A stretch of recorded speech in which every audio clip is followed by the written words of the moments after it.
Hello everyone, welcome to study point. Part 6 में आज हम ज्यामिति के बारे में बात करेंगे। चैनल आपने सब्सक्राइब नहीं किया है तो फटाफट से सब्सक्राइब कर दें। चलिए शुरू करते हैं।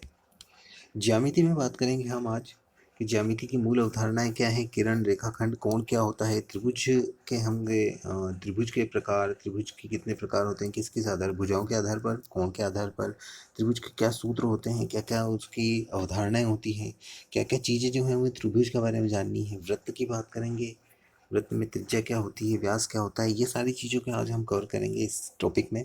2 पार्ट में इस वीडियो को डालूंगा मैं। 2 पार्ट इसके होंगे ज्यामिति में। एक पार्ट में आज हम ये त्रिभुज और बेसिक अवधारणाएं कवर करेंगे और सेकंड पार्ट में हम इसके कुछ क्वेश्चंस देख लेंगे। तो चलिए शुरू करते हैं। ज्यामिति, बेसिकली ज्यामिति होता क्या है? देखिए, ज्यामिति का अंग्रेजी नाम है जियोमेट्री, जिसमें हम एक गणित की शाखा है जिसके अंतर्गत हम एक से एक, दो या दो से अधिक रेखाओं से बनी आकृतियों के बारे में बात करते हैं। जैसे कि हम बात करें, अगर हम बात कर रहे हैं त्रिभुज की, तो 1, 2 और 3, 3 आकृतियों से घिरी बंद आकृति को हम त्रिभुज कहते हैं। तो 1, 2 और 3, 3 आकृतियों की बात कर रहे हैं यहाँ पर, तो इसको हम ज्यामिति कहते हैं। उसी प्रकार से चतुर्भुज, 4 भुजाओं से घिरी बंद आकृति को चतुर्भुज कहते हैं। तो यही सब चीज़ें आती हैं जिनमें हम रेखाओं की बात करते हैं या वक्र की बात करते हैं, वो सब ज्यामिति के अंतर्गत आता है। ठीक है, चलिए दूसरा हमारा यहाँ पर टॉपिक है बिंदु। बिंदु क्या होता है? बिंदु की कोई एक स्पेसिफिक परिभाषा नहीं है। बिंदु केवल एक स्थिति को दर्शाने के लिए होता है कि जैसे कि हम बात करें एक किसी त्रिभुज में, यहाँ पर बिंदु ए है, यहाँ बिंदु बी है और इस जगह पर बिंदु सी है। तो ये यही चीज़ें बिंदु बताता है। बिंदु केवल एक स्थिति को बताने के लिए होता है। ठीक है, चलिए आगे देखते हैं। आगे हमारे पास यहाँ पर है वक्र। वक्र क्या होता है? बिना पेंसिल उठाए अगर हम कोई आकृति बनाते हैं, चाहे वो आकृति सीधी हो चाहे वो आकृति टेढ़ी हो, उस आकृति को हम कहते हैं वक्र। अब यहाँ पर हमारे पास वक्र के 3 प्रकार हैं: सरल वक्र, असरल वक्र, खुला एवं बंद वक्र। सरल वक्र क्या होता है? जैसे कि हम पेंसिल से सीधी आकृति बनाएं जिसमें पथ नहीं कट रहा हो।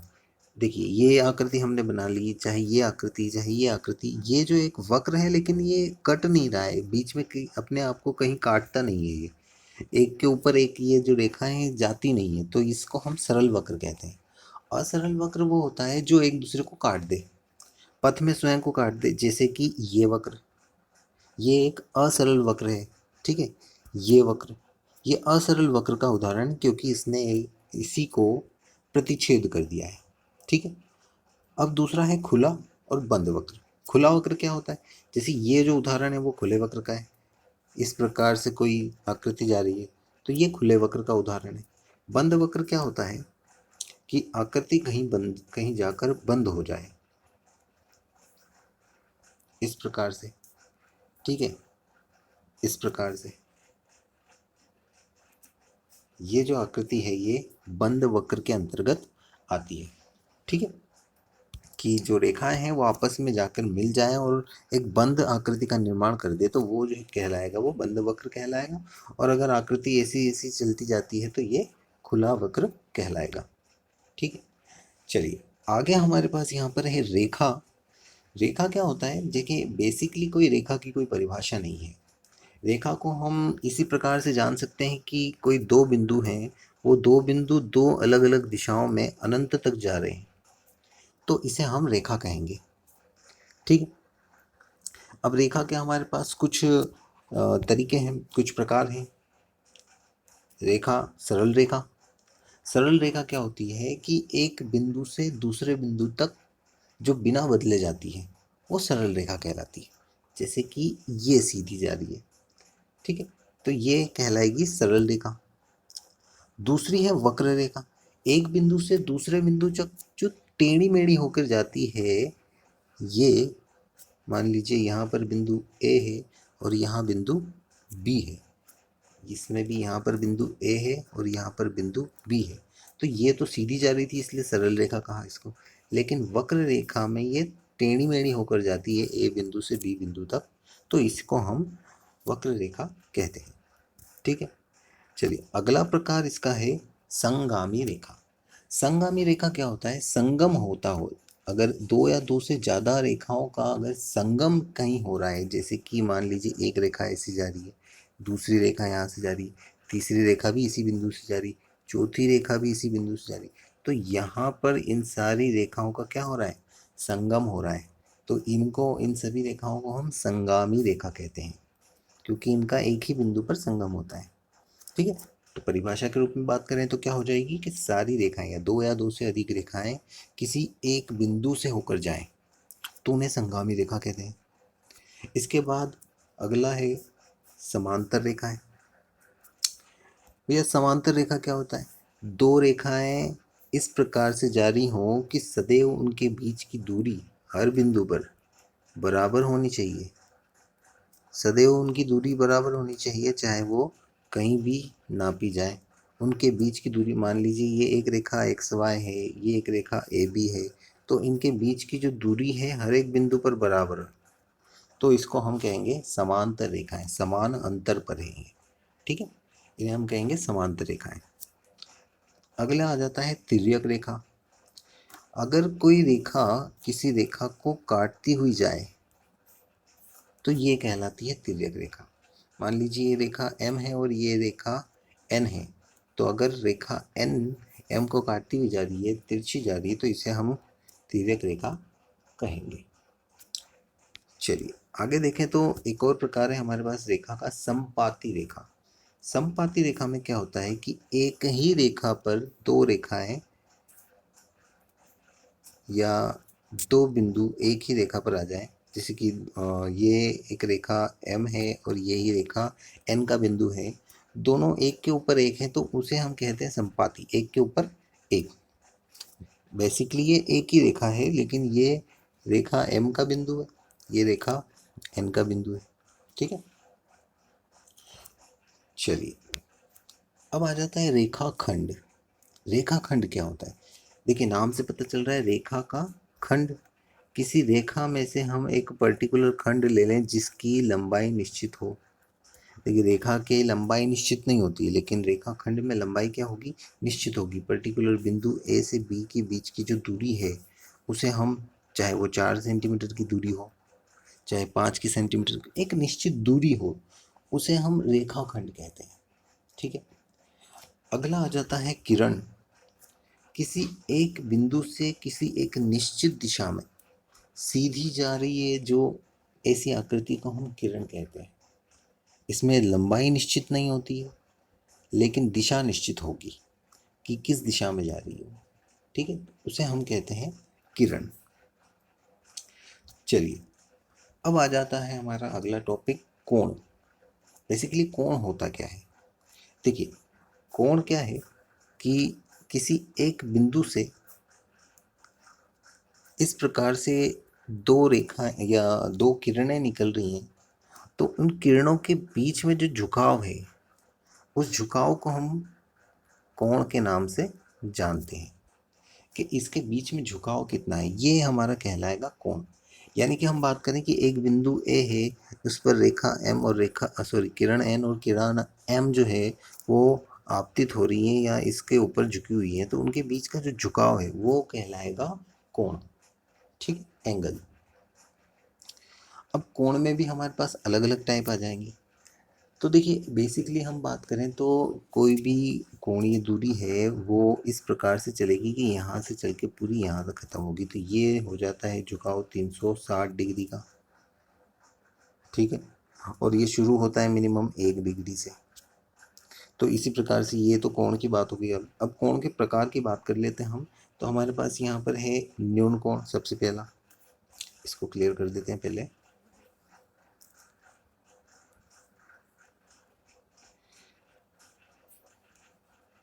न्यून कोण, देखिए न्यून कोण में क्या होता है? सबसे पहले तो हम बात करते हैं कोण की। जैसे कि हमारा जो डिग्री होता है उसमें कुछ इस प्रकार से आकृति होती है, ये हो जाएगा 90 डिग्री। अगर हम इधर से शुरू करें तो ये हमारा होता है 0 डिग्री, इधर साइड हो जाएगा 180 डिग्री और यहाँ आ जाएगा 90 डिग्री। अगर हम यहाँ से चलना शुरू करें तो इस प्रकार से ये 10, 20, 30, 40 इस प्रकार से ये आता है 90 तक, और फिर 90 से आगे 100, 110 करते हुए ये जाता है 180 तक। तो 0 से 90 के बीच के जितने भी कोण हैं, 0 डिग्री से तो बड़े, लेकिन 90 डिग्री से छोटे, उन सभी कोणों को हम क्या कहेंगे? न्यून कोण कहेंगे। फिर 90 डिग्री का जो कोण है, फिक्स 90 डिग्री का, 90 डिग्री का जो कोण है उस कोण को हम समकोण कहते हैं। इससे आगे हम चले तो 90 से तो बड़े कोण का मान क्या होगा? 90 डिग्री से बड़ा लेकिन 180 डिग्री से छोटा, वो कहलाएगा अधिक कोण। ठीक है, यहाँ से लेकर यहाँ तक की जो दूरी है ये कहलाएगा अधिक कोण। ठीक, इसके आगे हमारे पास है ऋजु कोण। ऋजु कोण क्या होता है? 180 डिग्री का जो कोण है उसे ही हम ऋजु कोण कहते हैं, या सरल कोण के नाम से भी इसको जाना जाता है। ठीक है, दोनों चीज़ें हैं, ऋजु कोण भी बोलेंगे और सरल कोण भी। 180 डिग्री का जो कोण होगा उसे हम सरल कोण या ऋजु कोण कहते हैं। इसके बाद आ जाती है वृहत कोण की बात। देखिए, हमने एक बात करी थी न्यून कोण की, कि इस प्रकार से ये कोई न्यून कोण है, तो ये इसके बाहर का जो कोण है, क्योंकि कुल कोणीय मान जो 360 डिग्री होता है, तो अगर अंदर का मान लीजिए 60 डिग्री है तो बाहर का कितना होगा? 300 डिग्री। तो ये जो 300 डिग्री है ये क्या कहलाएगा? वृहत कोण कहलाएगा। ठीक है, अधिक इसको अगर हम डेफिनेशन देना चाहें तो 180 डिग्री से बड़े लेकिन 360 डिग्री से छोटे, कौन से कोण कहलाएंगे? वृहत कोण कहलाएंगे। इसके बाद आ जाता है संपूर्ण कोण। तो संपूर्ण कोण 360 डिग्री का जो कोण होगा वो क्या कहलाएगा? संपूर्ण कोण कहलाएगा। पूरा 360 डिग्री का कोण, एक पूरा वृत्त। ठीक है, ये पूरा वृत्त जो है वो 360 डिग्री का कोण या संपूर्ण कोण कहलाएगा जब एक चक्कर पूरा हो जाता है। ठीक है, किसी गोले का एक चक्कर, गोली आकृति का एक चक्कर हम पूरा कर लें तो वो 360 डिग्री का कोणीय माप कहलाएगा।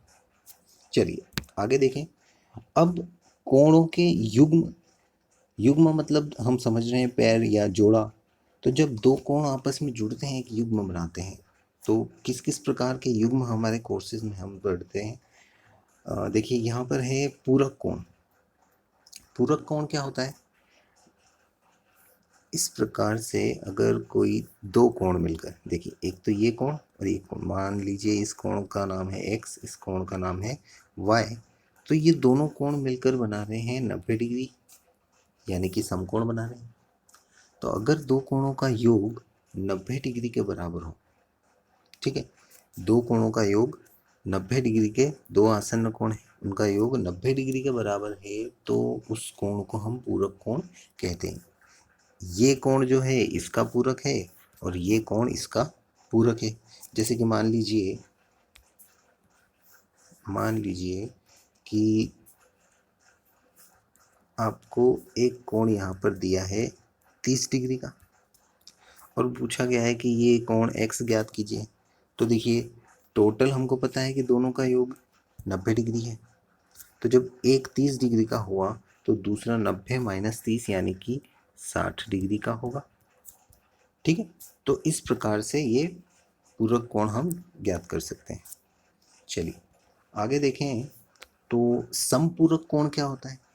तो ये जिस प्रकार से हम बात कर रहे थे अभी पूरक कोण की, योग 90 डिग्री होता है, उसी प्रकार से यहाँ पर योग जो होता है वो 180 डिग्री होता है। चाहे दो कोण हो चाहे तीन कोण हो, उन कोणों का योग 180 डिग्री होगा, उसे हम समपूरक कोण कहेंगे। जैसे कि ये कोण है x, तो ये कोण कितना होगा? 180 माइनस x का। ठीक है, तो ये दोनों ही एक दूसरे के क्या कहलाएंगे?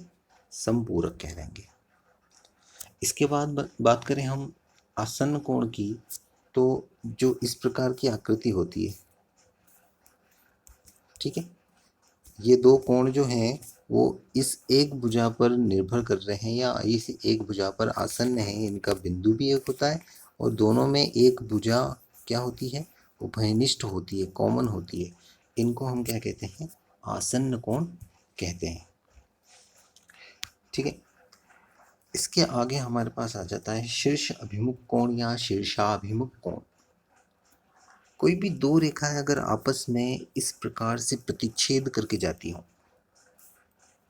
मान लीजिए ये रेखा L है, ये रेखा M है, ये दोनों आपस में प्रतिच्छेद करती हुई जा रही है बिंदु O पर, तो इसके आजू बाजू बना यानी कि आगे पीछे बना शीर्ष के अभिमुख बना कोण जो होता है वो कहलाते हैं शीर्षाभिमुख कोण। ये कोण 1 है, ये कोण 2 है, तो कोण 1 बराबर होगा कोण 2 के शीर्षाभिमुख कोण का। ये नियम है कि शीर्षाभिमुख कोण जो होते हैं वो आपस में बराबर होते हैं। इसी प्रकार से ये जो बन रहा है वो कोण 3 होगा, ये कोण 4 होगा, तो कोण 3 कोण 4 के बराबर होगा। ठीक है, तो ये हुआ शीर्षाभिमुख कोण जब दो रेखाएं आपस में क्या करती हों, तिर्यक करती हों, प्रतिच्छेद करती हों। ठीक है, इसके आगे हम बात करते हैं तो हमारे पास यहाँ पर आ जाता है संगत कोण और एकांतर कोण। देखिए, संगत कोण एकांतर कोण को समझते हैं कि दो रेखाएं हैं हमारे पास इस प्रकार से और एक तिर्यक रेखा इसको प्रतिच्छेद करती हुई जा रही है इस प्रकार से।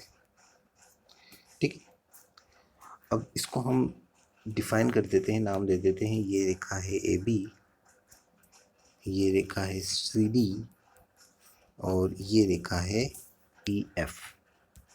ये बिंदु G हो गया, ये बिंदु H हो गया। ठीक है, तो अब हम बात कर रहे हैं संगत कोण की। संगत कोण क्या होते हैं, जो एक कोण दूसरे कोण के संगत हो या फिर एक ही रेखा के संगत बन रहा हो।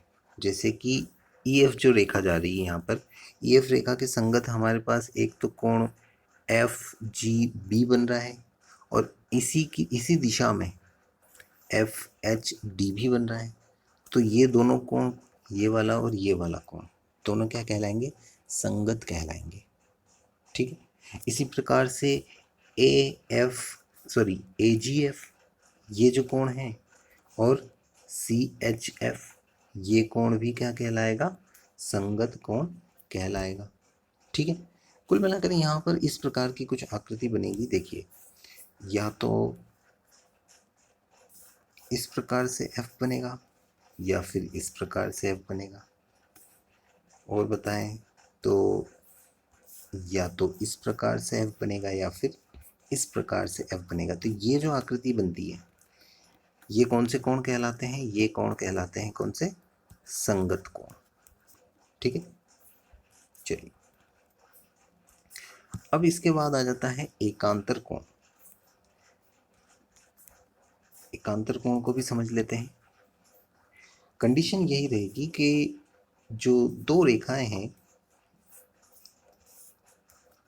इस प्रकार से, दो रेखाएं हैं, उनको कोई रेखा तिर्यक रेखा इस प्रकार से प्रतिच्छेद करती हुई जा रही दो बिंदुओं पर, तो जहां Z वाली आकृति बनती है इस प्रकार से, ये देखिए Z वाली जो आकृति बनेगी, चाहे N वाली आकृति मान लें आप, तो ये जो कोण है और ये वाला कोण विपरीत दिशा में, ये कोण एक दूसरे के एकांतर कोण कहलाएंगे। कोण 1 और कोण 2 ये क्या कहलाएंगे, एकांतर कोण कहलाएंगे।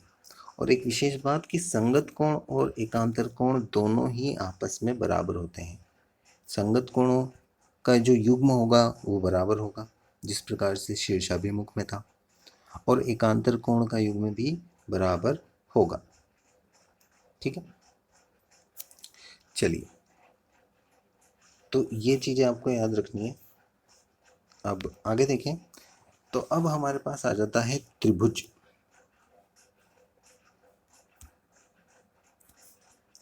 त्रिभुज, सबसे पहले तो हम त्रिभुज की बात कर लें कि त्रिभुज होता क्या है।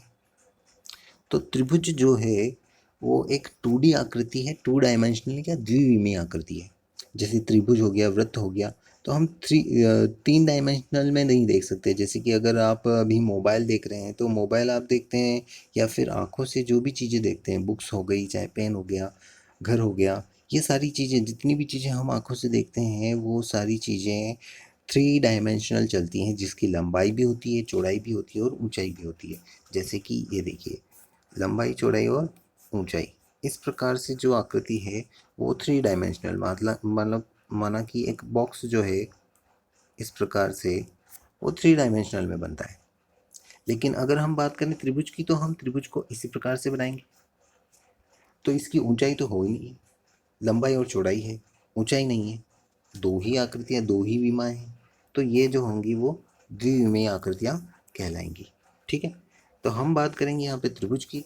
अब त्रिभुज में हमारे पास, त्रिभुज के प्रकार की बात करें तो त्रिभुज को दो प्रकार से बांटा गया है।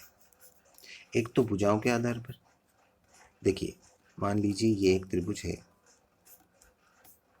नाम दे दें A B C.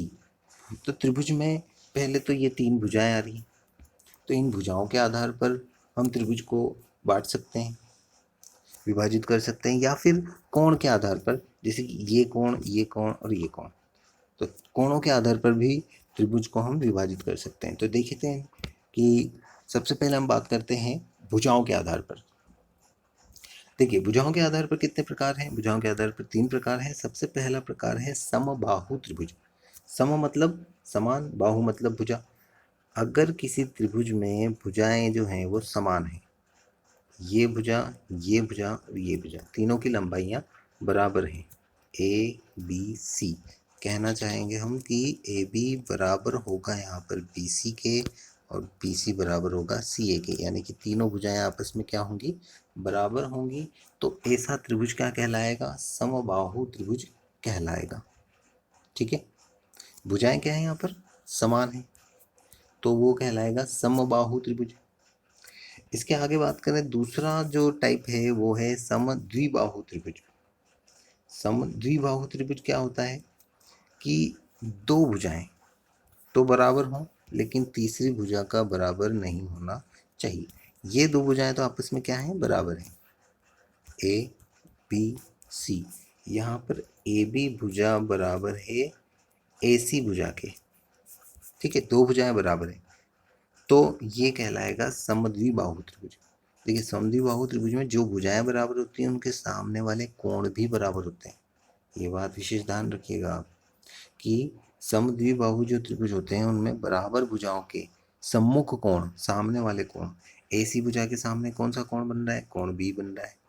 A B भुजा के सामने कोण सी बन रहा है, तो ये दोनों कोण भी बराबर होंगे। भुजाएं बराबर है तो कोण भी बराबर होंगे। चलिए, तीसरा टाइप है विषम बाहु। कोई भी भुजा समान नहीं हो, ये भुजा अलग लंबाई की, ये भुजा अलग लंबाई की और ये भुजा अलग लंबाई की, तीनों भुजाएं अलग अलग लंबाई की हों तो ऐसे त्रिभुज को हम विषम बाहु त्रिभुज कहते हैं। चलिए आगे चलते हैं। अब हम बात करते हैं कोण के आधार पर त्रिभुजों का विभाजन। कोण के आधार पर सबसे पहला है न्यून कोण त्रिभुज। न्यून कोण यानी कि 90 डिग्री से कम और 0 डिग्री से बड़े, ऐसे कोण का त्रिभुज जो कहलाएगा वो न्यून कोण त्रिभुज कहलाएगा। जैसे कि हम बात कर लेते हैं यहाँ पर एक कोण जिसमें न्यून हो, एक कोण जिस त्रिभुज में क्या हो? न्यून हो। मान लीजिए यहाँ पर 60 डिग्री का कोण है, तो ये क्या कहलाएगा? न्यून कोण त्रिभुज। दूसरा है समकोण त्रिभुज। जिस त्रिभुज में एक कोण समकोण हो 90 डिग्री, तो ये कहलाएगा समकोण त्रिभुज। ठीक है,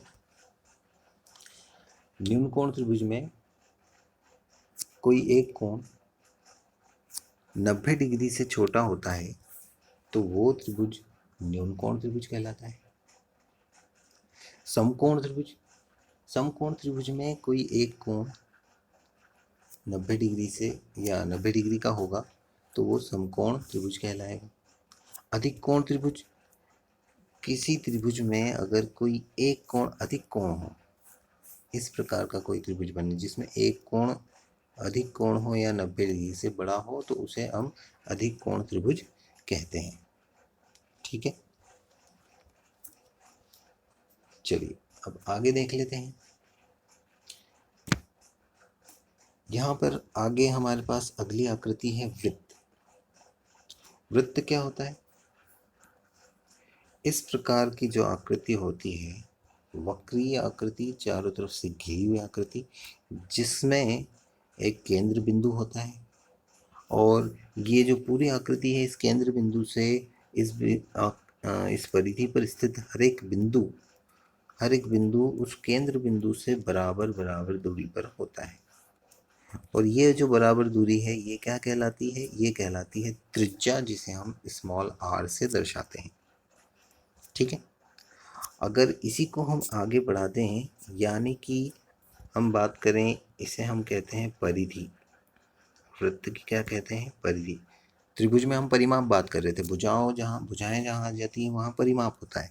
वृत्त भी ये कहलाएगी परिधि, यानी कि इस एक बिंदु से शुरू करें और जो पूरी दूरी है वो कहलाएगी परिधि। तो वृत्त पर स्थित किसी दो बिंदु, मान लीजिए ये बिंदु ए है, ये बिंदु बी है, और ये बिंदु ओ है, केंद्र बिंदु।